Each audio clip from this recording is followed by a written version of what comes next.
Hey everybody, Dr. Paul Etchison here. Thanks you so much for tuning in to my presentation. It's not the team, it's you, Doc. How to create the practice of your dreams by starting with yourself. Now, this is a presentation about leadership. This is about what I do in my practice. We have 40 team members. We might even have more. I can't even remember. We're growing so fast. It's good stuff. But, I want to make this practical for you. People always ask me, how do you find such a great group of people to work with? You guys blow me away. You guys seem so cohesive, and I want to tell you what I do and what is the magic behind that, because there's really no magic behind it. It's just a few little things that I think anyone can do. And I think this is something that's very valuable. This is not clinical. This is not business to a sense, but this is the stuff that will make your life easier, because once you get a good team going and once you got a good culture at your practice, everything else falls into place. And what we want is, as owners and people that work in dental practices, is we want less stress, and this is the way to do it. So I hope you find this presentation useful. I know this is going to be stuff you may have heard before, but I'm hoping that I can put a different twist on it and you can hear it in a different way that's relevant and useful and practical and stuff that you can turn around and use on Monday. So let's get into it. So before I get into it, I want to talk a little bit about myself. Who am I? Okay. I graduated from University of Illinois Chicago in 2009, so roughly about 12 years out of school now. I did a startup practice in 2012 in New Lenox, Illinois. Now, New Lenox, Illinois is it's a suburb of Chicago. I'm about 35 miles away. During traffic, maybe an hour and 40. No traffic, about 40 minutes. So you can those of you that live around big cities can understand the frustration that there is with traffic. But I've lived very close to the city my whole entire life, yet I don't spend all that much time in the city. So this is a suburb. This is where the suburbs end and Illinois turns into farmland. But that's New Lenox, Illinois. There's my practice there. Picture of my waiting room and picture of my front desk area. We just got to redo it a few years ago because we went from 5 ops to 11 ops. Now in 2018, we did that expansion. So that was fun, and it was cool to kind of refinish everything, even though it wasn't that old to begin with, but this is what we made it look like. So 2012, 5 team members, startup practice, right? 2019, 23 team members. So a lot larger of a team. And wait till you see this, 2021, 40 team members. I don't have a picture because we usually take these pictures in April. In April 2020, we couldn't take the picture because of the pandemic. And here we are a year later, wondering if we can take a picture without trolls on the internet yelling at us for being too close without masks. So I do not have a new picture, but I've got a wonderful team, a wonderful group that I love going to work with every day, and we have a lot of fun together. All right, this is my book, Dental Practice Hero. This was my first book, From Ordinary Practice to Extraordinary Experience. In this book, I kind of talk about what it takes to run an amazing practice. Like, how do we do this patient experience stuff? So it's everything. It's like a manual on what I do at my practice. I have an upcoming book coming out very soon, Dental Practice Hero 2, and this talks about how to get down to 3-day work week, because I truly believe as dentists, we should be doing clinical only 3 days a week if we want to run our practices. I have Dental Business Mentor. This is a teaching site with videos. So if you like this, go there. You find more of my material there. It's a cheap monthly fee. It doesn't cost very much. There's no contract. So just check that out, dentalbusinessmentor.com. And then, $179 a month with no contract. And then we've got Dental Practice Heroes podcast. This is what most people know me from, is my podcast. So I've been getting that. If you want to check that out, iTunes. Awesome. All right, so let's talk about poor and ineffective leadership, because this is really one of the most common weaknesses that we have as practice owners in the dental industry. I mean, we kind of self-select for smart people. We don't always have the most social skills, I would say. I'm going to put that nicely. But, it's something that we all experience, and even the best leaders experience this. So I'm not saying that I don't have areas in my practice where I've shown poor or ineffective or been completely absent as a leader. We all go through these things.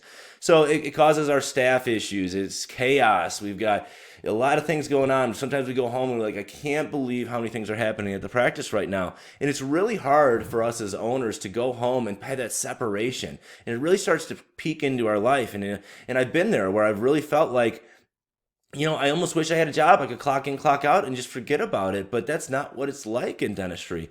We often have to take this stuff home, and we think about it a lot. We're overwhelmed, and we also have these feelings of just hopelessness. Depression is very common in our industry. I need some help. I wish people would help me around here. Where's my team? I have to do everything around here. So have you ever felt like that? I'm sure you have. Now, this is a slide I like because this shows on the top how we're mostly taught to lead. We think, man, it's going to be great to be boss one day. One day when we're the boss, man, people are going to listen to what we say. We're going to be in charge. We get to make all the shots. And the fact of the matter is leading in that manner is a very ineffective leadership. But somehow that's how we think it is. And the reason we think that is because everywhere is full of ineffective leaders, and we were led when we had jobs growing up by managers like this. We want to be the leader on the bottom that's down there at the same level as our team. We've got our mission, and we're all pulling together as a team. Now, I wanted you to remember, just because you're a boss, or just because you have people that you lead, just because you manage people doesn't make you a good manager. Just in the same way that once we have kids, we become a parent, but that doesn't necessarily mean we're a good parent. And things will unexpectedly happen no matter what we do. So we want to be the best parents we can. We also want to be the best leaders and best managers and best bosses as we can. So we don't want to lead with that fear of bossing people around, telling them what to do. We want to be loved. Now, I love this quote from The Office here, and it's would I rather be feared or loved? And this is what I really want to hammer home. It's both. I want people to be afraid of how much they love me. That's the kind of boss we want to be, right? We want our team to love us, and we really do. We care about the people that work for us, and we care about our practice. We care about our patients. It's important that we do things in a manner that create that amazing team culture. So how do we measure our leadership? Now, turnover. That's a big measure. Now, I'm not talking about turnover like someone moved out of state. I'm not talking about turnover like, someone went back to school, stuff like that. That's normal turnover, okay? I'm talking about turnover like somebody found a better opportunity and left your practice. They broke up with you to go be with someone else.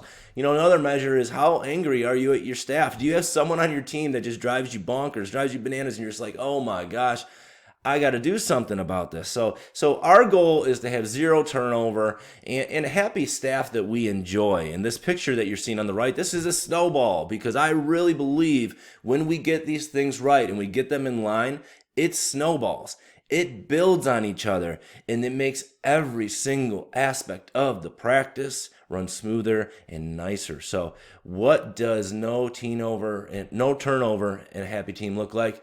Well, you got your team members. They're committed to growth and common goals, okay? Because you've got these people that are working together. There's a team. They've been a team a long time. They're committed to the practice.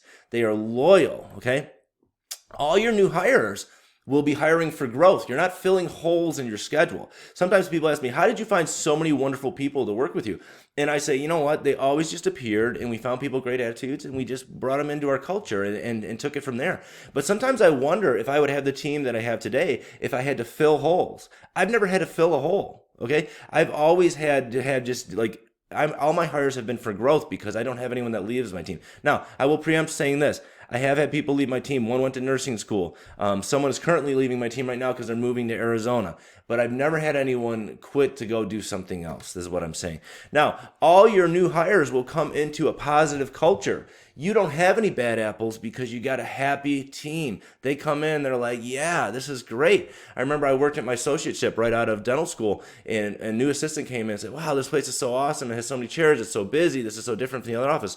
And the assistant looked at her and said, hey, honey, wait 2 weeks. You're going to hate this place. That is a horrible culture to come into. And then then that person looks around and says, why does everyone hate this place? And then they start finding a reason to hate it. People come into a good culture when you have a zero turnover, happy team. All your existing people know your systems. They've been doing them a long time.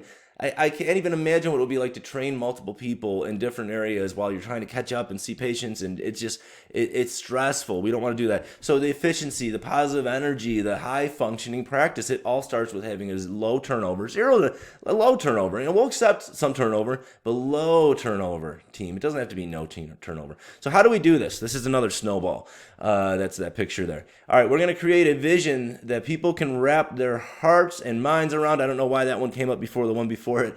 We're going to model accountability. That's another thing. These are all the things we're going to talk about in this next 50 minutes. We're going to create an environment that feels safe. That's super important. We got to create a workplace that gives control to the team.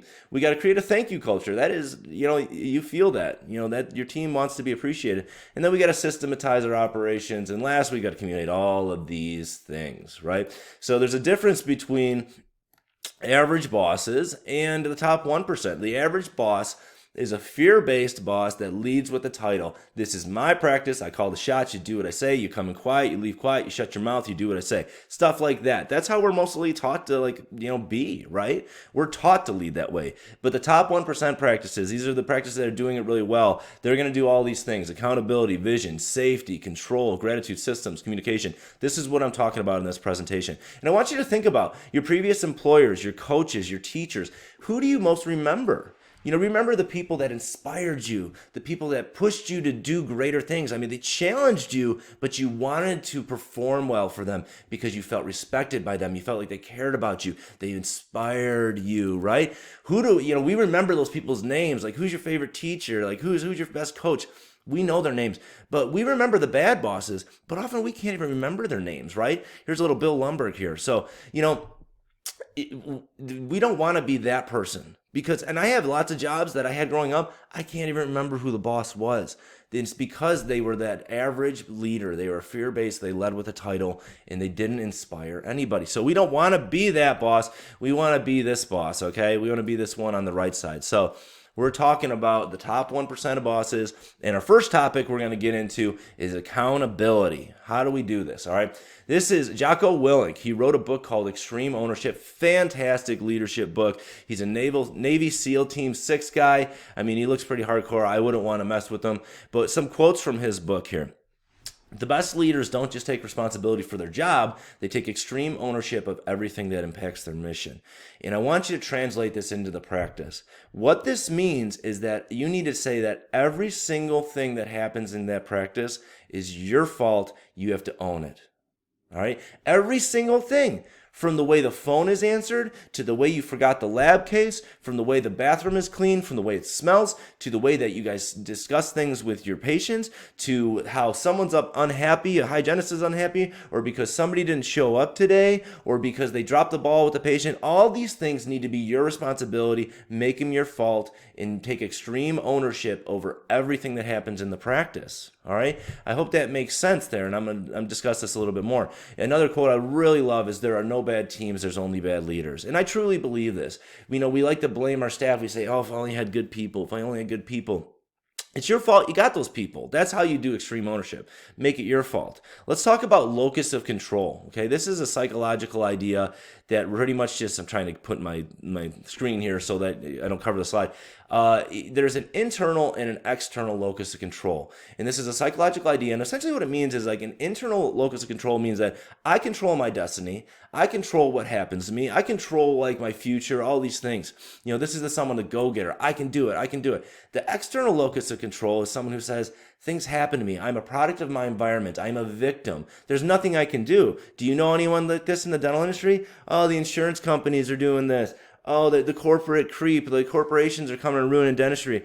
Oh, school loans. This is all this external stuff. I'm not saying that those things aren't affecting dentistry, but you can't, if you are a victim to it and you are external locus of control, you can't do anything. You can't control all those things. You want to be that internal locus of control where you say, you know what? I know these things are going on, but I still control my destiny. And that's what extreme ownership is. When you make it your problem, when you make everything your responsibility and agree that you can control it, that's when you can change it. I found a study on the internet: less vulnerable to depression, do better in school, they deal better with stress, more actively find solutions, are more satisfied with their jobs, and they're more oriented towards achieving their goals when people have an internal locus of control. So this is what we're trying to portray with our teams and our just within our practice. We're trying to make this a culture. We want people to be accountable, right?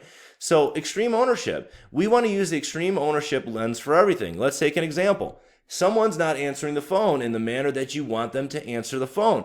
Well, you could say, she's no good at answering the phone, or she's no good at answering the phone. She sucks. I should fire her. Or you could say, you know what? This is my fault because 1, I hired her. 2, maybe I didn't give her the right training. 3, maybe I got her in the wrong spot in the office. 4, I'm tolerating this behavior and doing nothing about it. So this is what I'm talking about. This is how we look at this extreme ownership lens. How is this my fault? Look at every issue you have in your practice and ask yourself, how is this your fault? You want to assume responsibility and fault for everything. So how do we start doing this and modeling this to our team? We need to say sorry, okay?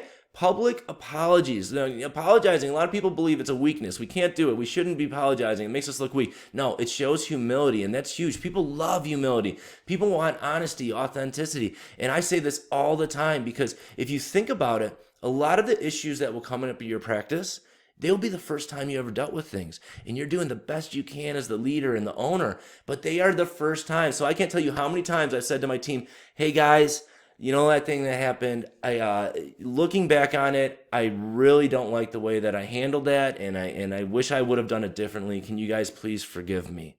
And they say, yeah, of course. And I'll say, you know what, I just understand, I'm doing my best I can. Sometimes I screw up, but this is the first time I've ever had to deal with something like that. And I can't tell you how many times I've had to deal with things in my practice. It was the first time I ever dealt with it. Two people arguing, two people gossiping about someone else. We don't know how to deal with these things, and sometimes we don't nail it.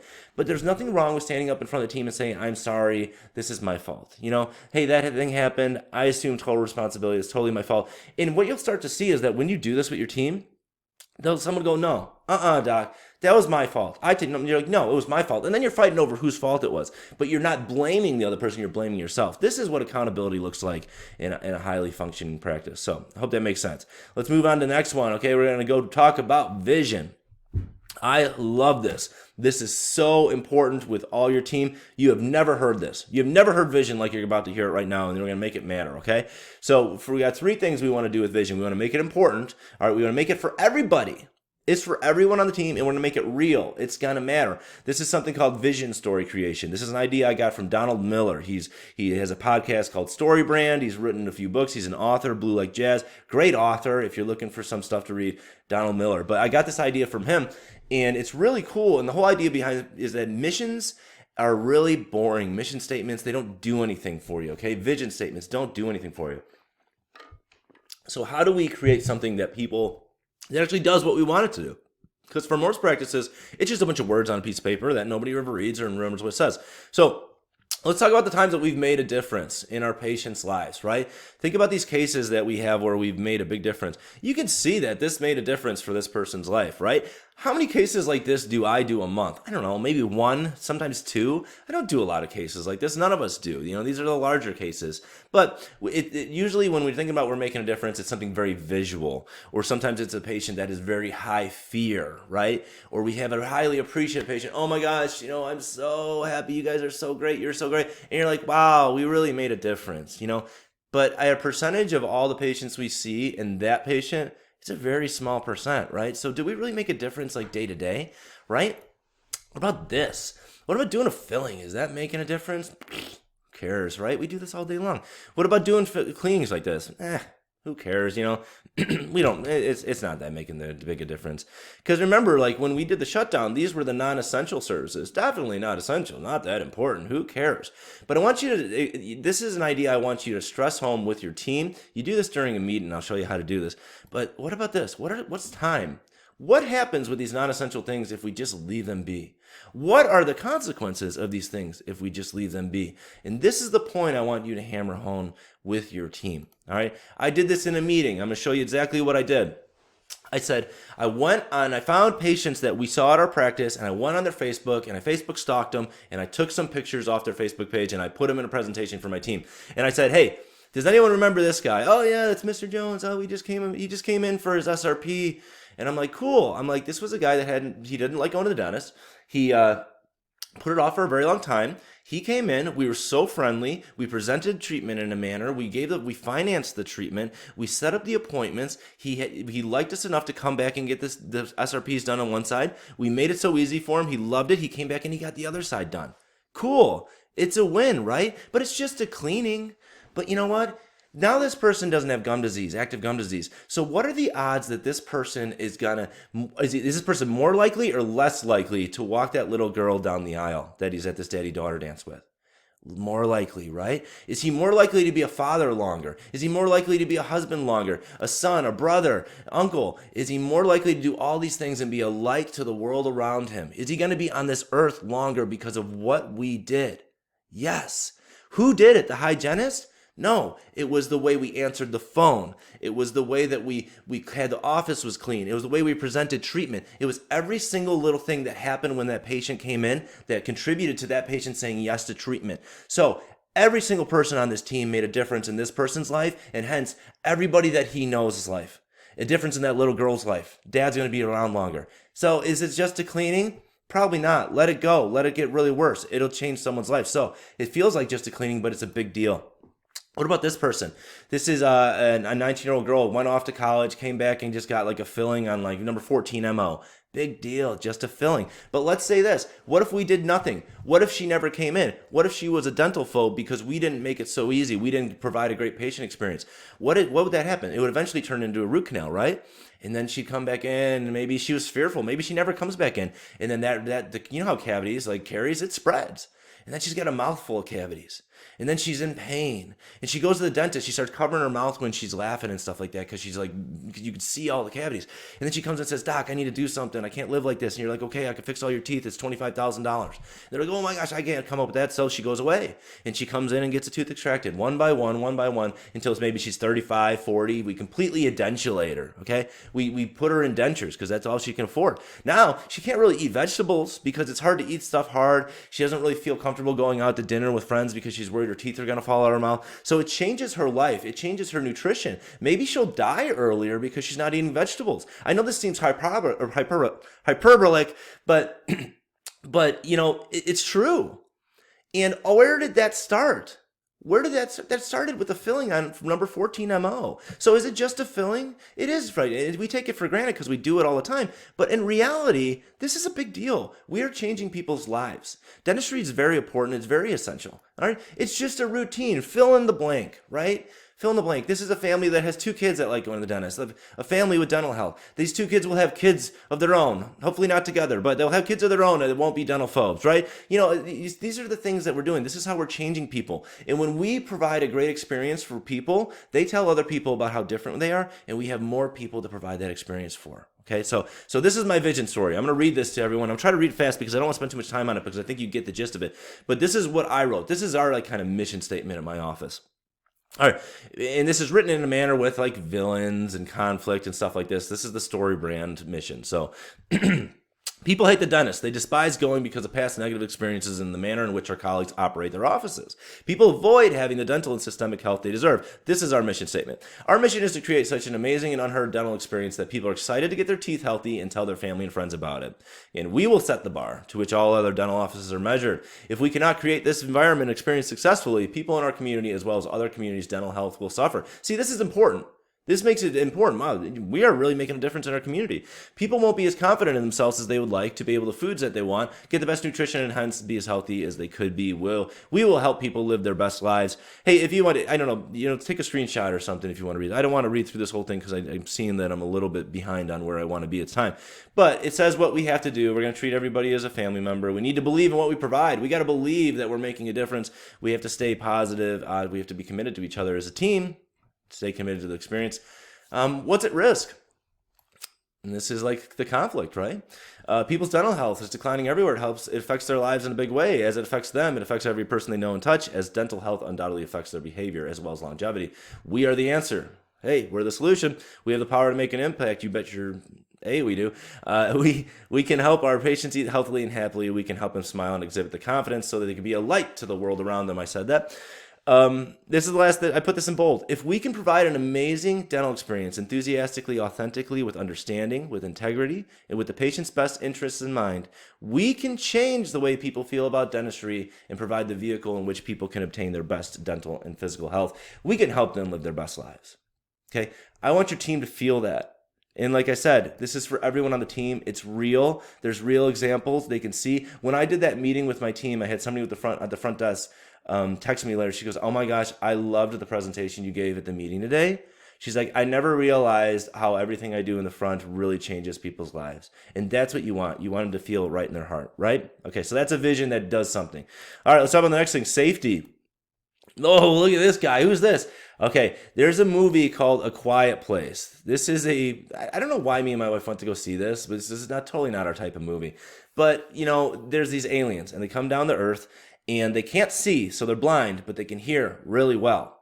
So if you make a noise, they find you and they kill you, they tear you up, they eat you. They're really big, they're super fast. They like get there like in a few seconds. You hear them coming like boom, boom, boom, boom. It's pretty freaky. But I wanted you to think about that. If you lived in a world like that, what would it be like knowing that at any moment, if you knocked over a lamp, or if you sneezed, or if you snored while you're sleeping or something like that, that you could die because you made noise? You'd be on edge because you think we need to feel safe. It's very important that we feel safe in life. And where I want to translate this to is that when we're looking at the risk in this movie is death. And the only way to stay safe in this movie is just to really be quiet, right?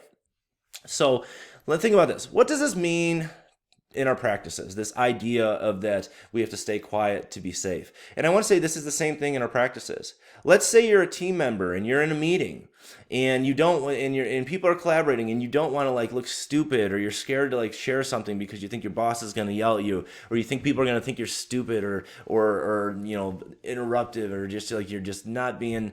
If you're just worried about whatever, because we got to realize taking communication, if we're communicating something, it's an interpersonal risk. So if we don't want to look all those negative things, what's the easiest way to be safe? It's just like in the movie, we stay quiet, right? So we don't say anything. But the problem is that when we stay quiet in our practices, we rob our team of that idea that we can collaborate together. So why would anyone feel the need to stay quiet? There's this idea called psychological safety. This is an idea from a Harvard business professor called Amy Edmondson, and this is something she coined. It's the belief that one will not be punished or humiliated for speaking up with ideas, questions, concerns, or mistakes. Because the problem is what we do is we create these quiet places in our practices where people don't want to contribute. And the problem with the quiet place is that if we think about silence is an invisible act, right? We don't know when someone's not saying anything. We don't know when someone's not contributing, even they want to say something, or someone has a great idea, but they're not willing to share it because they're nervous that it's going to come across wrong, or that people are going to shut them down and make them look stupid, stuff like that. So we usually don't even know if we have a quiet place in our practice. But if one time we have like maybe a solid team member quits one day and we're just like, oh my gosh, it just hits us out of nowhere. What do you mean you're quitting? Like, you're my number one. What's this? And they'll make up some like BS reason, because we have trained them as leaders to not contribute, to not share things with us because they don't feel comfortable. They don't trust us. So how do we create the quiet place, right? We criticize people. We micromanage people. We have unclear expectations. People are nervous that they can't meet the expectations because the expectations are unclear. Whenever somebody shares something with us or offers us criticism or feedback, we get defensive. We point fingers, right? We blame people. This is how you create a place that's psychologically unsafe, right? And we have just a general lack of communication in general. So I want you to think about when we have team members that don't feel safe at the practice, they armor up, they protect themselves. This is the emotional armor, because they don't want to get called out. They don't want to feel dumb. They want to be criticized. They don't want to feel bad. They want to feel safe. So what they do is the bare minimum to get by. We don't want a bare minimum team. We want a team that everyone contributes, everyone feels safe, everyone feels good about being part of the team and coming up with solutions, because that's that collaboration that's going to take all your systems to the next level. So how do we build psychological safety? Hug time, right? No, we can't just walk in and be like, hey guys, it's a safe place. I love this. We're going to do it. Snap my fingers. We're all safe. Let's talk about feelings. No, you can't do that, right? You got to start building on it. So we're going to frame it, all right? There's an idea that I have in my practice. It's called the culture of coachability. I hammer this home all the time. I say, guys, we are going to have a coachable office, meaning that I can be coached, you can be coached, you can be coached, and you can coach her, and you can coach her, and you can coach me, and we can all coach each other. And when we coach each other, we become better. Nobody is perfect. We are always getting better. We will fail. We will make mistakes, but we will learn from them, which brings me to the next point, grace over guilt. I want everyone to know that I want them to admit when they fail, because failure is expected. We are going to fail. We are going to drop the ball. My office is so systematized, you would think we would never drop the ball. We do it all the time because we're human, all right? But when you fail and you want to bring it up and you want to talk about it, we will always offer you grace. We will never make you feel guilty, because when you make people feel guilty and you blame them for things that go wrong, they just hide them. They don't share them. And when you don't share them, you rob your team of the opportunity to create something so that never happens again. So you don't learn from that mistake. We got to invite participation with the team. We have to be vulnerable. We have to be the person, the leader that does not have all the answers. We need to look at our team and say, hey guys, I don't have all the answers. This is my first time doing this. And we've got to ask questions and listen, right? This is like one-on-one meetings I do with my team all the time. I bring them in, I ask them questions. How are things going here? What frustrates you? What's going really well? What do you wish you could change about your job? And they're gonna say nothing, everything's great, it's all good. And you just keep probing. You say, hey, come on, I want you to talk to me. Please trust me. I will never share any of this with anybody. I will never break your trust. I want to know what's going on in the practice. So you ask them and you keep probing. And eventually, because if it's something you never did, eventually this will become, well, they'll share things and they'll open up to you and they'll tell you exactly what's going on in the practice. But here's the thing. When they do share things, you've got to respond productively. This is so critical. We need to acknowledge people when they take that interpersonal risk and they communicate something slightly risky. When they're like giving us feedback, they're telling us something that maybe they didn't want to tell us. Or if they just like say something out loud in a meeting, oh my gosh, thank you so much for sharing that with everybody. Okay. And we need to stop blaming. We got to take that accountability, that responsibility. If someone's saying, hey, you know what, I just think I don't like the way we're doing things, but this is like, you're like, well, no, this is how we got to do it. No, what do you mean? No. Or if they're like, I think the way you said this to a patient can come off right. Like, I didn't say, no, I just came off fine. That patient's stupid. No, like you can't get defensive. Because when you get defensive, that breaks that psychological safety. And it's just like trust, man. Trust gets built conversation at a time. It can be broken. Just like, the psychological safety can be broken by one conversation. So when people are sharing things, we need to acknowledge them for taking the risk, but we also got to make sure that we respond the right way because we don't want to get defensive. And sometimes it's so hard. You just got to bite your tongue. Take that feedback. It doesn't matter if it's true or if it's not true. It's feedback and people are perceiving it. So realize that there's always perception is key. If people think you're being a jerk, you're being a jerk. It doesn't matter if you think it or not. People feel like you're being a jerk. So you need to understand that and not get defensive. So I hope that that's a super, super core principle to the way that I lead my team. And I hope you can find something in there that's useful. Let's talk about control, right? This is a big one, all right? Captain, Richard Phillips or John Phillips, I can't remember. Forgive me. I think it's Richard Phillips, okay? This is a movie that Tom Hanks played this guy. And he was on this barge ship coming around Somalia, and these hijackers got on, these pirates got on, and they eventually took him hostage and took him in this little lifeboat here, okay? The way the movie ends, which is actually a true story, is that there's Navy SEAL Team 6. They're all sitting there with snipers. There's 3 bad guys in there, and they're waiting for a moment that they can have a sight on all 3 of them through these little itty bitty tiny windows in here, so that they can snipe all 3 of these guys and save the captain. Now, who do you think said, shoot? I got a sight, shoot, execute, where they all took those stopped firing. It wasn't Obama at the White House on the phone going, do it now. It was the people on the front lines that had the visual, that were in the situation, that knew what was going on.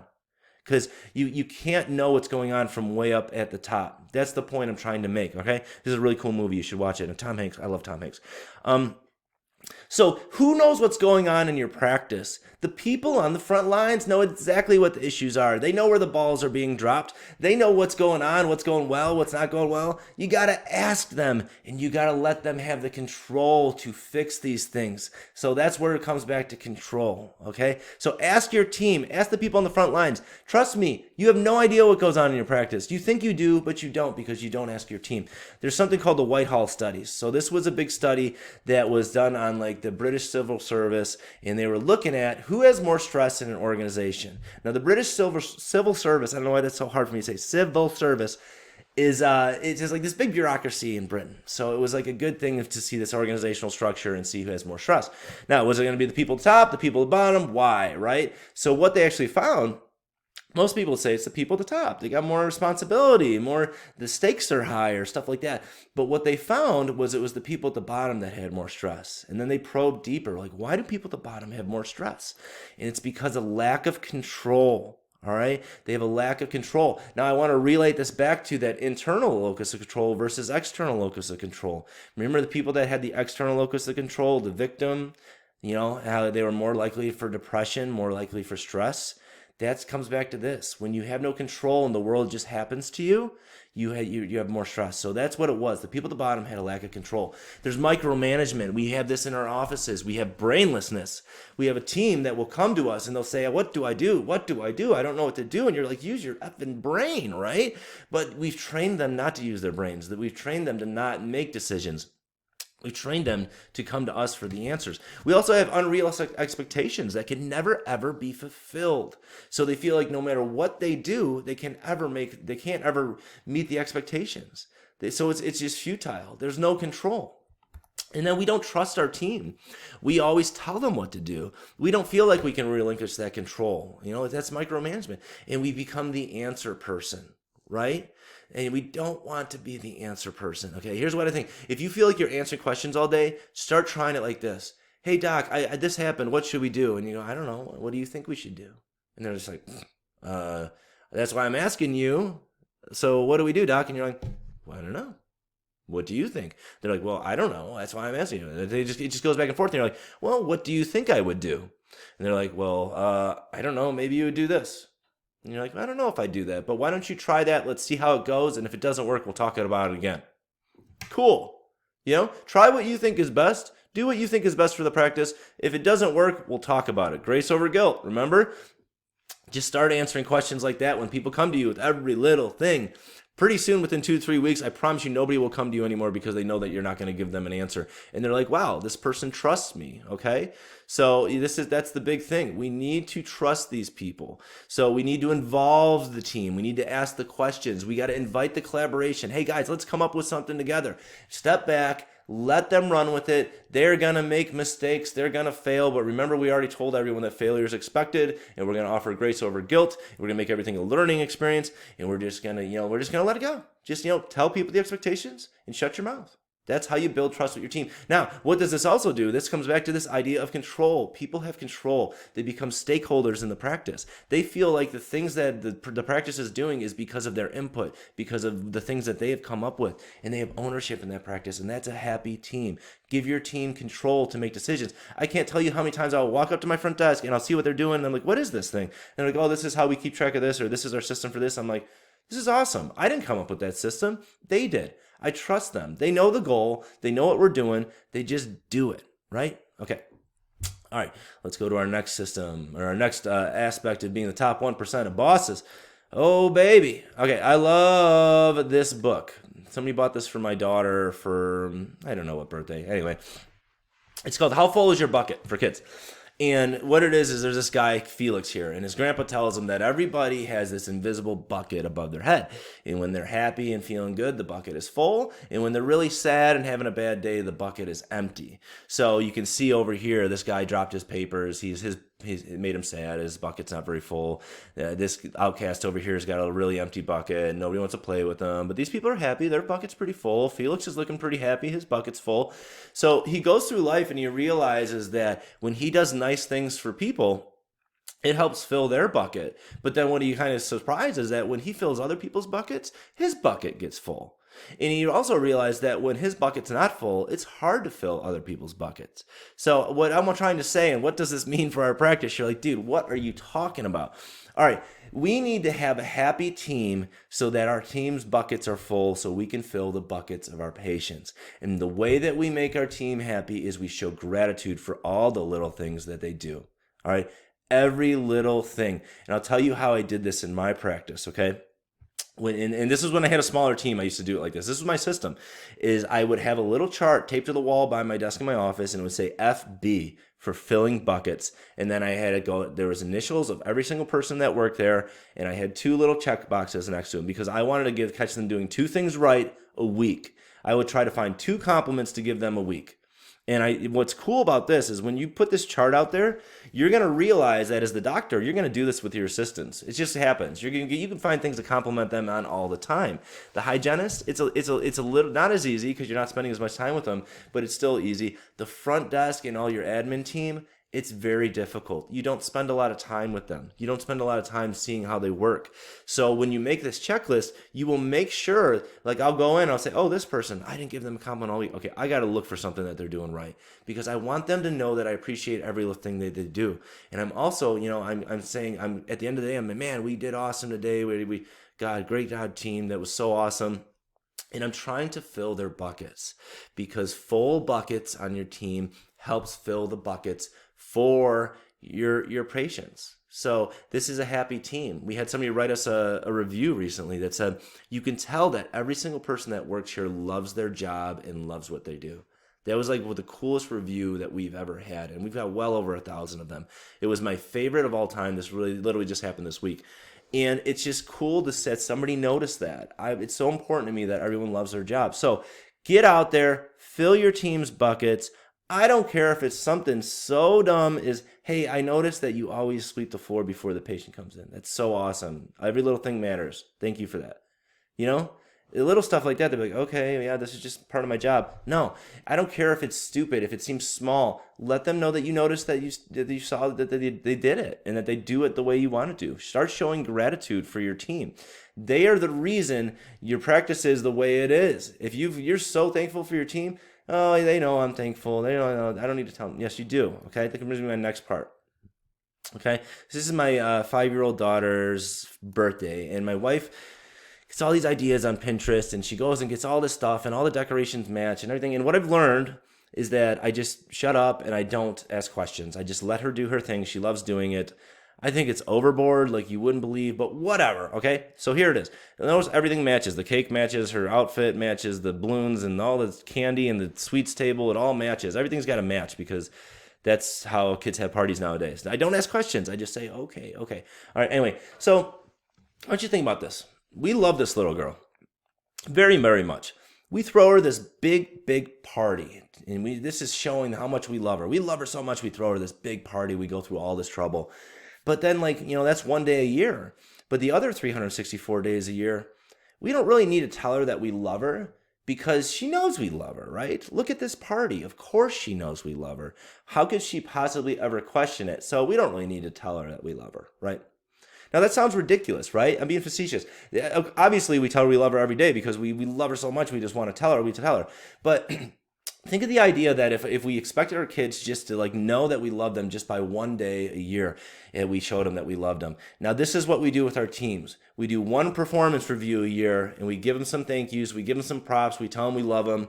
We tell them we're thankful for them, and then we don't ever tell them again. So this is this idea of the filling the buckets. This is what I like to call a thank you culture. Okay, we need to have a thank you culture at our practice because just like you tell your kids that you love them every day, you need to show gratitude and thank your team and individually public recognition every single day of your practice, right? So we started doing this at my team, and I started really being cognizant of thanking people for little things, thanking them at the end of the day. Hey, thank you for a great day. Thanks for the day. It was really rough, but we got through it. I'm so appreciative of you. And after about 2 months of me doing this, I brought it up at team meeting. I said, hey guys, have you guys noticed that I've been thanking a lot more? And they go, oh yeah, I really like that. It makes me feel really appreciated. I said, you know what though? It can't be just me thanking you guys. You guys need to thank each other. It needs to be working with you guys the other way too. And you know what? Sometimes I need to be thanked. Sometimes I want to feel appreciated. And they're like, oh, and I can tell you it changed our practice. Everyone started thanking each other, noticing the small things. We have a Slack page. This is like our communication page. We have a page on there called Recognition. People are typing on there all the time. Thank you to this person for this little thing that they did that seems minuscule, but it was a big difference in my day and it really helped with this patient experience. You know what? That's the culture that you need to do. Now, notice what I want you to notice is that culture, that thank you culture, where did it start? Top down, okay? It started by me showing appreciation for my team. It started by me getting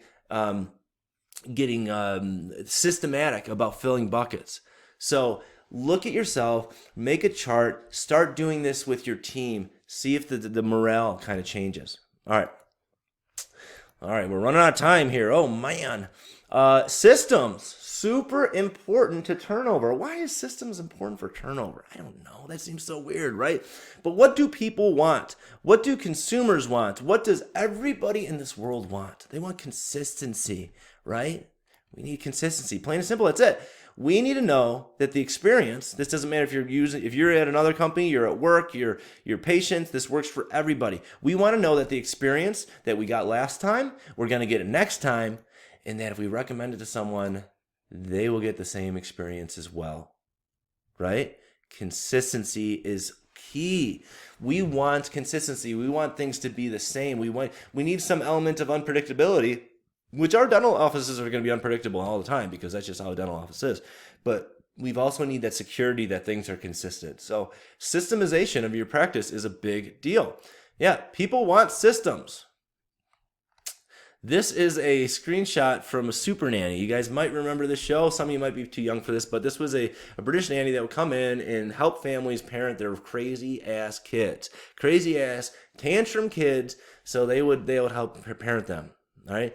Anytime they started imposing rules and restrictions and establishing boundaries with these kids, they freaked out. The kids lost their minds. They had never had boundaries. The parents were very kind of fluid and gave them what they wanted. They never had any consequences, and these kids lost their minds. But after they got used to that, after those boundaries were in place, they enjoyed it. They want those boundaries. And I'm telling you, your team is the same way. They want a systematic way of doing things. They want boundaries. They want rules. I'm not talking about micromanagement. I'm just talking about they want to know this is how we do things. When this happens, this is what we do. This is what we do here. So where do you need a system in your office? You got to look for the mistakes. Where are the drop balls? When you drop a ball on a patient, something gets screwed up, don't blame the person. Hey, who didn't send that lab case out? That's BS. Come here. I told you. You got to check those things at the end of the day. What's your problem?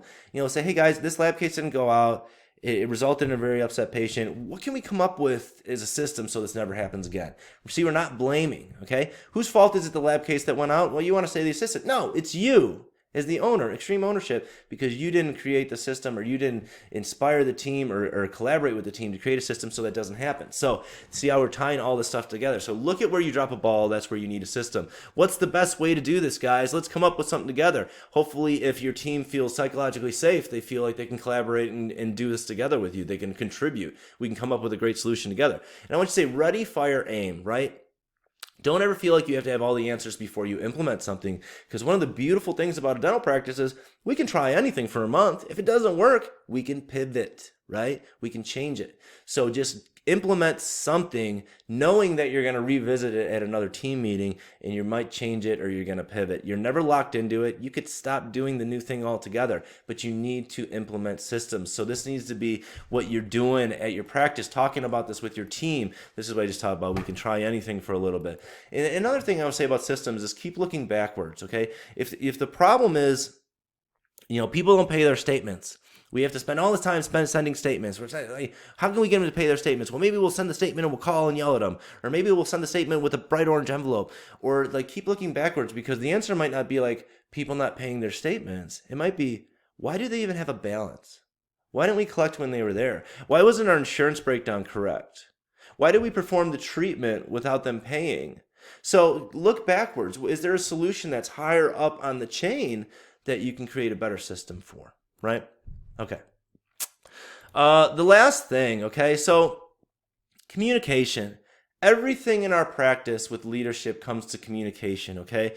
We talked about the accountability, the extreme ownership. How do we model this with our team? That's communication. The vision, making it real for everybody. We communicate the vision to the team. We say why it's important, what it means to them, what it means to our patients, how we're making a difference in everyone's lives. Safety, we communicate safety. We say a culture of coachability. We portray this. We model this. We talk about grace over guilt. We ask people for feedback. We ask them how their jobs are going, and when they tell us feedback or they tell us how their jobs are going, if something upsets us, we don't get defensive because we want them to feel safe. When people contribute something to our practice, contribute something to a meeting, we acknowledge them. We thank them for taking that risk. We make them feel safe. We give teams control. We want our team members to be in control, so we ask them what's going on in the front lines. We trust them to make decisions that will help the practice because they know the situation better than us, okay? So we're giving our team control so they feel like ownership in the practice. We do have gratitude. We thank our team. We're filling their buckets. We are communicating a thank you culture to our team, and we're communicating it with each other. And then all this stuff comes together to have a team that's intent on making systems that make things predictable, not only for our patients, but for our teams, things are predictable. Now, some people say, like, this is the year I'm going to systematize my practice. I got to do it. We got to sit down. We got to make systems. I promise you, if you focus on the team and you communicate that this is how we do things, we're always getting better. What's not working? What is working? What's not working? What can we do better? What's a new system so this thing can never happen again? We drop the ball. When you start communicating this on a regular basis, your systemization of your practice will take care of itself, because the team will have that culture that when something goes wrong, they will create a system so that it never goes wrong again, and they'll make sure everyone on the team knows the system. And this is the whole idea of having this amazing team. You've got this culture, you have low turnover, that you don't have to worry about like people leaving or replacing people, but you've also got this great team that does things really well, so you can kind of step back and kind of chill. You don't have to be the answer person. You don't have to be the person that's constantly looking over, did this get done? Did that get done? Did that get done? Because you've got an accountable team that does everything you want to do. So that's the last point, communication. Everything that we do in the practice relies on communication. So you need to become a better communicator. Now, I showed this picture at the beginning, and I know I said, okay, this is old. I know this is old. It's 2019, but I want to highlight these 5 girls right in the front, because these are my original 5, right? So they are still with me. And we took a picture, if I took the 12 picture, the 13 picture, the 14, the 15, the 16, 17, 18, 19, didn't take one in 20, didn't take one in 21 yet.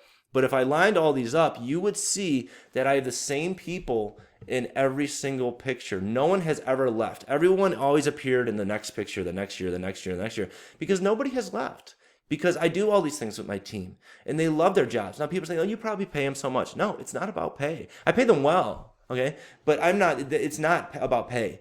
It's about the way our team is. It's about our culture. It's about what we're doing. We're changing people's lives. And all those things stem from the leadership. So that is how I lead my team. I did that in 50 minutes. I hope that changed the way you thought about some things that you're doing at your practice. If you are willing to change as the leader, I want you to have a meeting with your team, and I want you to sit in front of everybody or stand in front of everybody and say, hey, I watched this thing about culture, and I just want to apologize. I learned a lot of things about myself, and guys, I'm not very happy with the way that I've been running things here, and I want to do better, and I need your help to help me be a better leader. And you just say, I am so sorry. Vulnerability, ask for forgiveness, start at 0, build from there. Okay, I hope that helps somebody. Here's my contact information if you want to reach out to me. Remember, Dental Business Mentor. If you like videos like this, there's 179 or maybe 190 or something like that at this point on dentalbusinessmentor.com. Everything about practice management, start to finish. Buy my books on Amazon. Tune into the podcast. Reach out to me, dentalpracticeheroes@gmail.com. Happy to field an email. And just reach out to me. So thank you so much. I was so happy and honored to be a part of this. I hope that information was relevant and practical, and I hope you can turn around on Monday morning and use it and start having a better practice and ultimately a better life. Thanks so much.